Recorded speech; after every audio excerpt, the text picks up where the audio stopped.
vermuten Sie richtig. Ich habe das Zuchthaus im Blut. 10 Jahre im Steinbruch, da meißelt sich jeder Schlag mit der Spitzhacke ins Hirn. Jeder Tropfen Schweiß brennt für ewig auf der Haut. Brennt und das Gefühl der Rache wird größer und größer. 10 Jahre lang, 10 unendliche Jahre und die Rache wartet darauf, freigelassen zu werden. Und jetzt ist sie frei und hat zum ersten Mal zugeschlagen. Jim ist tot und seine Brüder werden wie er sterben. Ob es das Gesetz erlaubt oder nicht, ich werde meine Rechnung nach 10 Jahren präsentieren. Und diese Rechnung kassieren. Ich habe im Steinbruch genau Buch geführt. Was jetzt kommt, ist nur noch die Bilanz. Bilanz für jeden Monat meines Lebens, den ich bei mir abgebucht habe.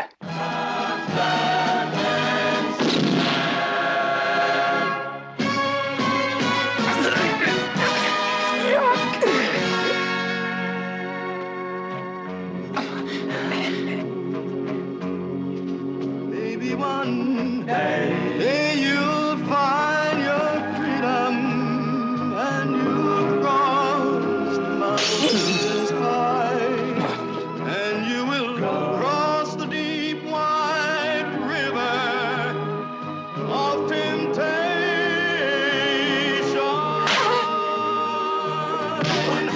There's liberation from all the trials and woes, from blood and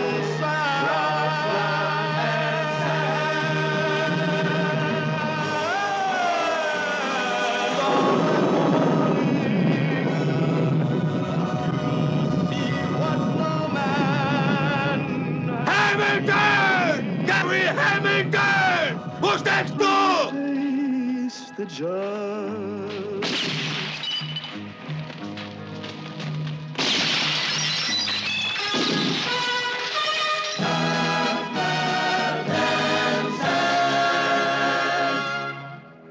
You'll face the judge and he won't be.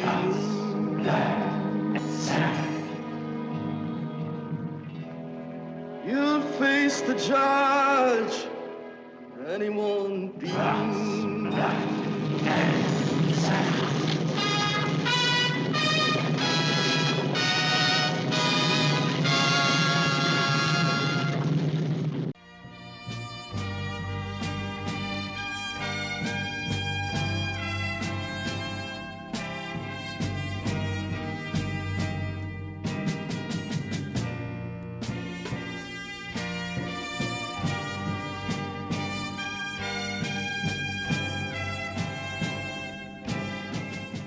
Hello, and welcome to another episode of Drive-In Double Feature. I'm Nathan, I'm Ryan. and today we're going to be talking about 1970s and God Said to Cain, directed by Antonio Margheriti. It's a nice spaghetti western starring Klaus Kinski, which you might know from Werner Herzog movies, how they're like the worst of enemies. It's also a revenge flick. I guess before we hop right into this, what's your opinions on westerns? This is the first western we've covered. Do you enjoy westerns, spaghetti westerns? Well, we said it on the last episode, but my dad is also a huge Western fan. You know, typical dad, loves westerns and war movies, but he loves John Wayne movies. So I love The Searchers. Searchers is a great movie. Great movie. Some of his other ones, True Grit, Man Who Shot Liberty Valance. Another great one. Some non-John Wayne movies I love. Clint Eastwood did some really good ones. Outlaw Josie Wales, High Plains Drifters, really good. Mm-hmm. In terms of spaghetti westerns, do love Good, Bad, and the Ugly, obviously.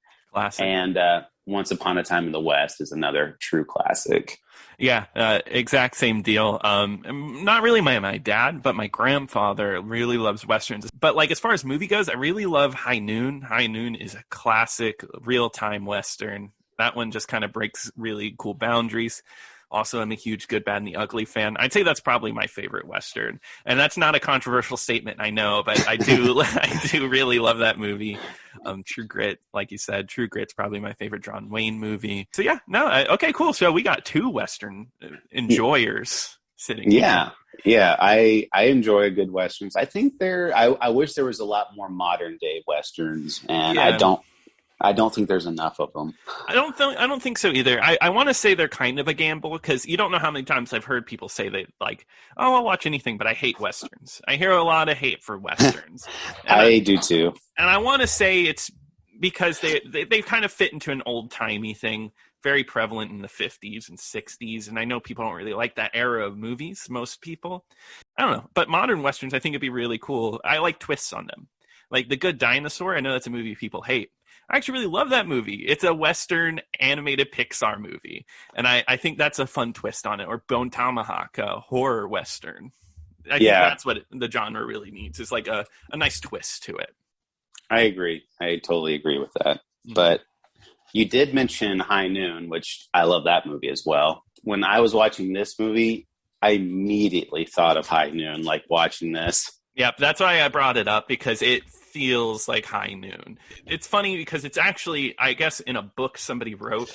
This is a direct ripoff of another movie, A Stranger in Paso Bravo.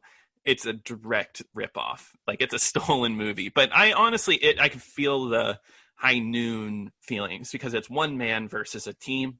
And it's also set pretty much in real time, I want to say, in the space of a night, at least. Yeah, I really love movies like that kind of like work within these little constraints. That makes the tension feel a lot more palpable. Like when they have a lot of these, like, there's very limited time, we have to kill them like during this night, and there's a looming like threat of a tornado, which, spoilers, it doesn't really come into play, but they kept talking about it. Yeah, it's interesting. I kind of like that because it's almost like they were getting ready for Klaus Kinski to show up. And that was what the tornado was that build up to him coming. And it does get stormy. You know, there is weather effects that kind of block vision. And to get into the plot, Klaus Kinski gets out of jail and he was wrongly accused of a crime. He's actually set up to be accused for a crime. And he goes into a town that's full of a gang that kind of screwed him over, and he has to kill them all. Yeah. You find out, like, this has been, like, he's been in prison for 10 years, I believe is what it was, and he finally gets pardoned, and it's just, like, game on. And he finally, as soon as his very first thing he does is immediately head towards that town and starts preparing for his total slaughter. Yeah, exactly. It's just a huge revenge flick. I didn't even realize, because the tagline for this movie is the darkest Western ever made, and I was like, okay, show me that. And it might not be the darkest, but you know, for its time, it's interesting because it is all about revenge. Our main character does murder multiple people in this film's runtime. Yeah, and he doesn't talk very much in this movie, but he does have like a little monologue where, you know, he just says like, I got nothing left, and because he stole everything away from me, and revenge is the only thing that I have to look forward to. Basically, he is willing to ruin his whole life just to get revenge on this guy.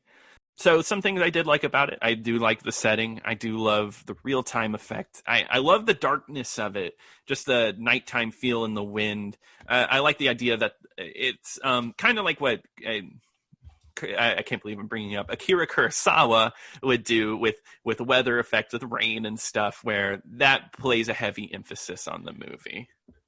Yeah, I was going to say the sets in this movie look amazing. Like they have like a whole town. I mean, it looks completely realistic. All of, like, the rooms where they film inside, they're pretty extravagant for a Western. Like, cause there's like the character, like the main antagonist is very rich. And so when you walk into his home, he's got like these fancy carpets and, you know, decorations all over. There's a scene where they go down like an abandoned like mining cave, and that looks really good too. And like you said, just the darkness of it. You don't really get to see like you don't see like the looming threat that's around. So it makes the tension feel a lot. Like I said, it feels really deep. I totally agree. Now, as far as I guess just to like kind of bring in an opposite of what I had an issue with this movie, it's just with this era of movies in general, the damn dubbing. You know, I did notice it was dubbing, but I'll say they did a much better job in like something compared to this versus like Don't Torture a Duckling, Yeah. which you cut, like other movies where it's very clear it's dubbing. I will say I think the dubbing is a lot less noticeable compared to other ones. That is true. That is very true. I feel like the Italian horror, they got the bad end of the stick with the dubbing. But it's interesting that this movie has English dubbing, because I guess it didn't come out in America. It was only European. That's why this is kind of like a hidden Western movie. I more picked it just because I saw it was on Tubi, and I wanted a Western, and it has Klaus Kinski in it. And I thought that was an original thing. He's in a bunch of these. He's in a bunch of spaghetti Westerns. Yeah, I guess he was like a spaghetti Western star. Yeah, I know I think that's pretty much like what the MO was for a lot of like actors that aren't super famous in their home country. They would go to like Italy to film a lot of these types of movies. Like Clint Eastwood obviously wasn't like a huge superstar when he was doing Good, Bad, and the Ugly in America, and these types of movies are what made him really famous. Yeah, exactly. Well, because he got into Sergio Leone stuff, which was some of the top grain, best of the best stuff. But is there anything that you really disliked about this movie at all? I wouldn't say I necessarily disliked it, any aspect of it. The only thing I would say that keeps it from going into like that upper echelon of Western movies for me is kind of like, I don't really feel like I know like the main character too well. I mean, he doesn't, like I said, he doesn't really talk that much, and which it's fine having a silent protagonist, but you don't really get a feel for him. You don't really get emotionally attached to him. And then the other thing too is that he's so good at like killing everybody. There's not really a whole lot of, like, oh, is he going to make it? Is he going to survive? Because it's pretty much, he kills them all pretty easily, and he doesn't have to do any hard work at all. He doesn't even get shot or anything or hurt. Yeah. The reason I asked you that is because, personally, I didn't love it. I thought it was a good movie. I enjoyed it, but there was something about it I couldn't put my finger on that I didn't love it.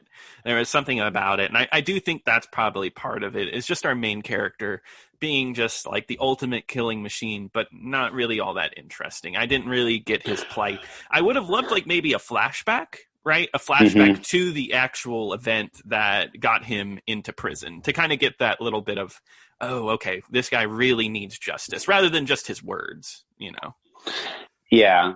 Like I said, I think it's a really good movie, but it's not one of my favorite Westerns ever. But I will say, like, for a movie that I had zero idea about, I liked it.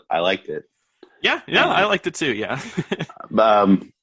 Some moments that I do want to bring up that I liked was, I always think it's kind of funny. Like, they're out in the Old West, and Sergio Leone did it really well, I think, in Once Upon a Time in the West, where he had like these people like super grimy, like they were like out in the West type of thing. But in this movie, like everybody is like perfectly like groomed and trimmed, like you see these women, and they all look like Italian models with like perfectly trimmed eyebrows and makeup on, and and like even like the guys, like the son of the antagonist, looks like he just stepped off of a fashion suit. I thought the same thing about him.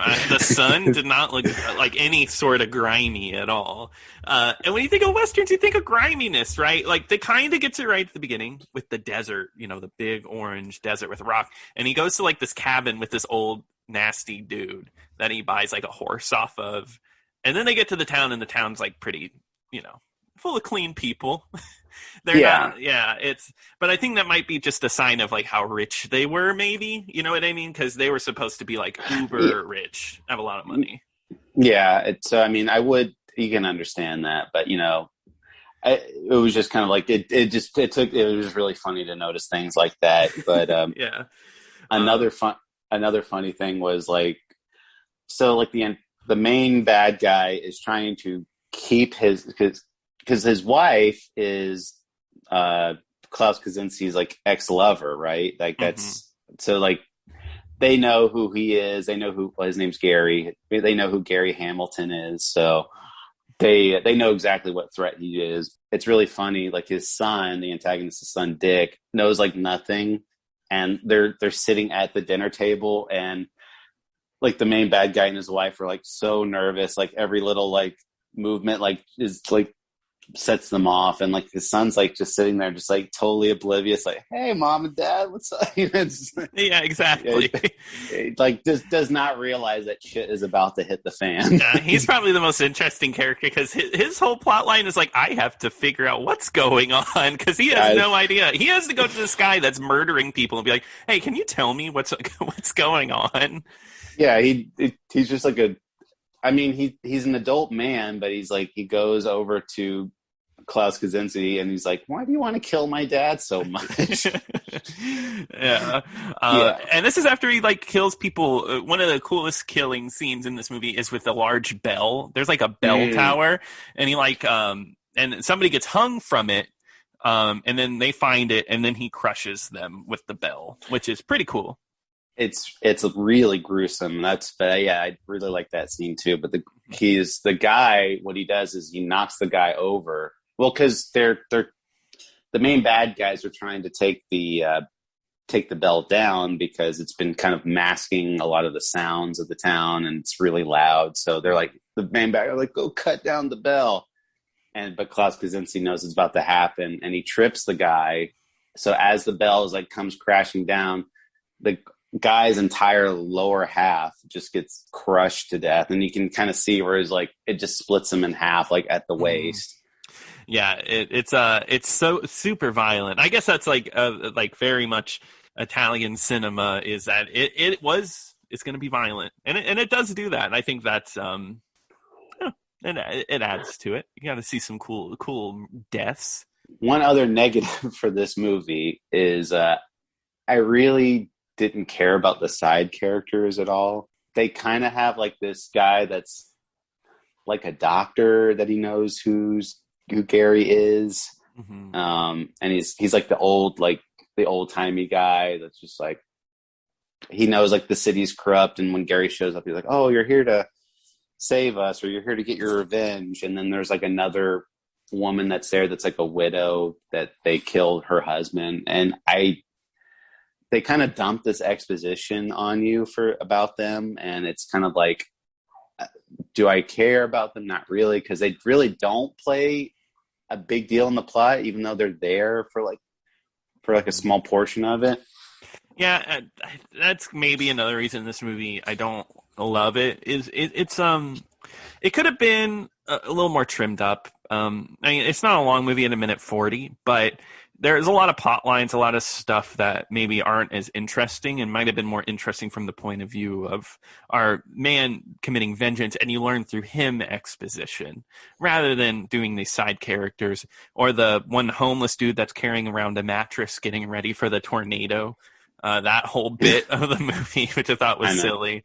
You know, just stuff like that could have been maybe trimmed up. But I think it's there just to make it lengthier, to add a little bit more. Yeah, but I mean, when you compare it to like a great movie, like we were talking about with High Noon, yeah, there's a lot of side characters in that movie, and you really understand why Gary Cooper is kind of fighting this battle by himself. I mean, his wife is in the movie too. You understand why she's really conflicted during this whole thing, and that type of stuff. I think that's what kind of sets it apart between like a great Western, is that when it's like a rich cast and all the characters are really good and well written, and you really understand the motivations of some great action in it. And this movie does have great action, but I think the characters are a little weak. Or maybe it's the writing. The writing just isn't very strong.